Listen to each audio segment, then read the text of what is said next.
Hello, you've caught me playing Horizon Zero Dawn, and I'm whispering because I'm in the middle of hunting Redmore, the legendary Thunderjaw. Now, he's really powerful, so I need to get the drop on him so I can at least shoot off one of his disc launchers before... Oh, a metal flower! Hello, Redmore. You've caught me being sidetracked by collectibles, a staple of our beloved medium for generations, one that encourages exploration and engages that compulsion we all secretly harbour to suck dry the worlds of our favourite video games of absolutely everything the developers have put in them that isn't nailed down.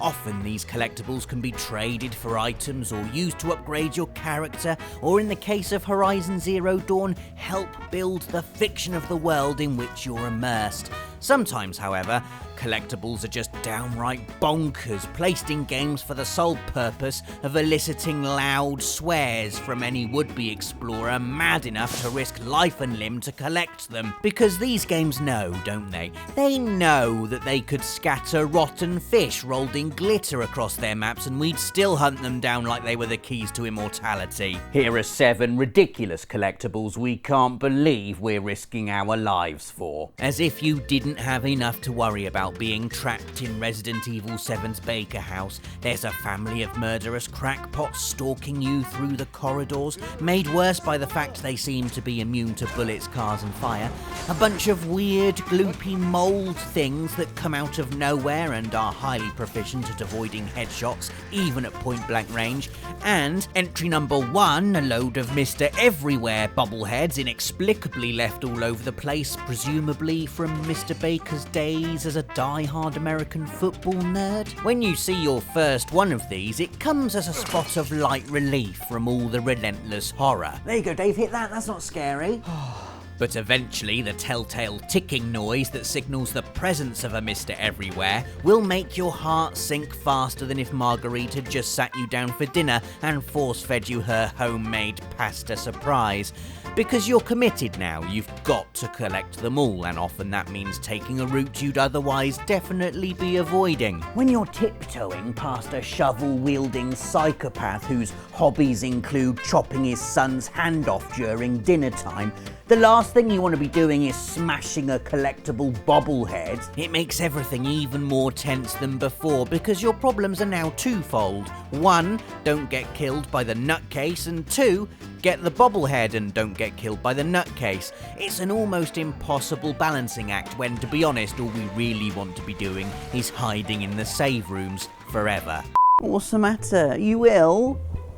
What, you feel like I've been slowly writing you out of the Friday feature and that's made you really depressed? Oh. Best get you to the vets then, hadn't we? Don't worry, I put holes in it, which is more than can be said for whoever scattered collectible Dalmatian puppies throughout Kingdom Hearts by shoving them inside treasure chests and waiting for Sora to come along and find them. I mean, what were they supposed to eat? Each other? How cruel! Not to mention the fact they've basically all been couriered to the arse end of nowhere, absolutely miles away from their mum. Could I send this one to Hollow Bastion, please? Yeah, sure, what's in it? Some DVDs. What this means is that while we're world hopping across the Disneyverse trying to save all the princesses of heart and slay all the heartless, we've also got to be on the lookout for 99 bloody Dalmatian puppies. And don't tell me they're optional. No, they're not. I'm an animal lover. You've had your 30 seconds this week. Next up, we've got PS4 Doom, which we really don't talk about enough, if I'm honest, because it's beautiful and brilliant and one of the best shooters I've played in a long, long time.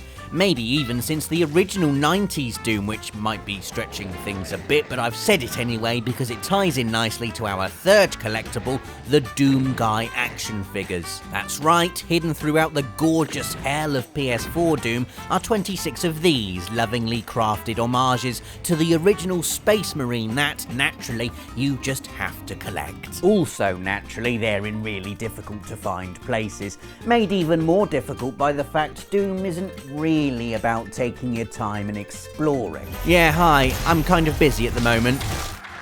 I'm over here. Yes, I know. Let me just... Oh my god. trust me to get stuck inside Rob turn-based Pearson's game?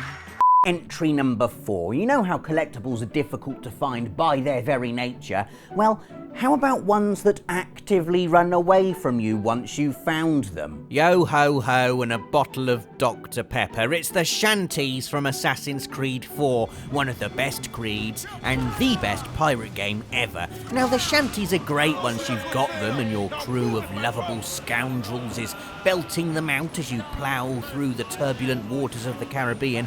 But actually reeling them in is often something of a problem. In terms of finding them, they're not all that difficult. It's the fact they waft away on the breeze as soon as you get near that makes you want to drown your sorrows at the local tavern. It's cool, we get it. The shanties are there to give your reactions and parkour skills a little workout burst, floating a path across rooftops and through trees.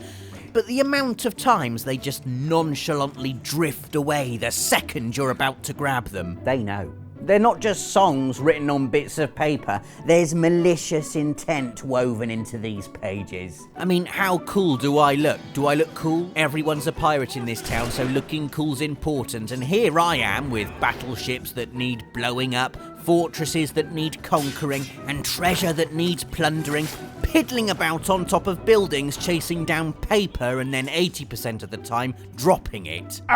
Should we hire that there matey? Nay, a right old landlubber he be. Our 5th entry is the bobbleheads from Fallout 4, rare collectibles scattered around post-apocalypse Boston, typically in hard-to-reach places that require you churn through a supermarket full of super mutants in order to find. Now, normally I can take or leave a bobblehead, you know I like them, but if I have to make any kind of sacrifice at all, then I'm not going to go out of my way to collect one. There's something about these bobbleheads though, isn't there? Little Vault Boy with his cheeky smile and his thumbs up. I want them all, and so I'll risk radiation poisoning, death by Mirelurk or hordes of angry raiders in order to get my hands on them. Also, have you heard that rumour that if you collect all the bobbleheads in Fallout 4, stand in front of a bathroom mirror at midnight and say Vault 111 3 times, then a giant Vault Boy starts hunting you in real life? It's like something off Creepypasta, isn't it? Good job. It's absolute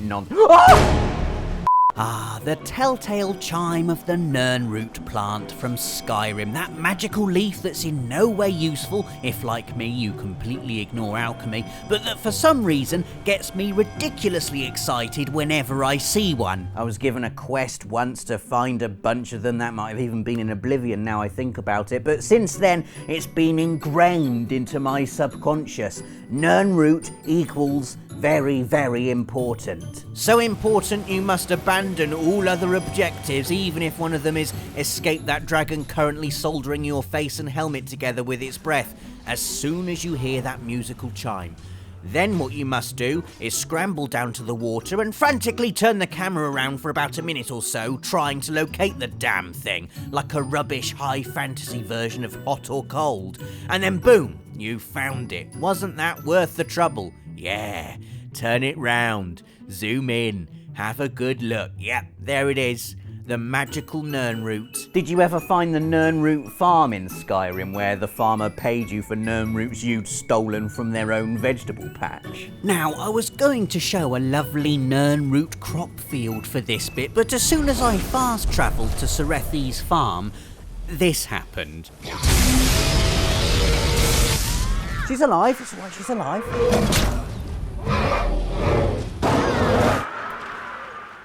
Serethi.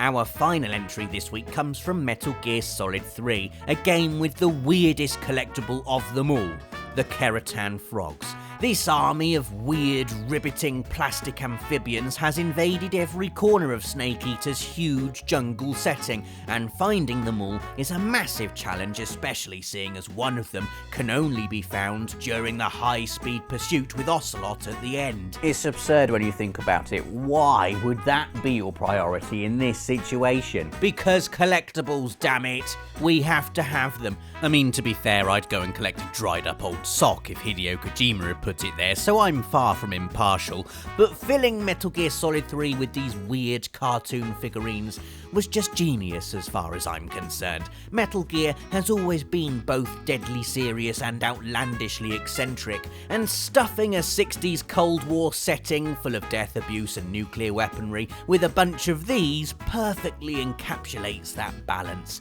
Also, if you shoot all 64 of them, you unlock the stealth suit, so a little bit harder than playing on easy and letting Meryl die, but you know, needs must. So there you have it, 7 ridiculous video game collectibles we can't believe we're risking our lives for. If you can think of any others, let us know in the comments, give us a like if you liked this video, and please do subscribe if you haven't yet for more of these videos every Friday. Thanks for watching, and see you next week.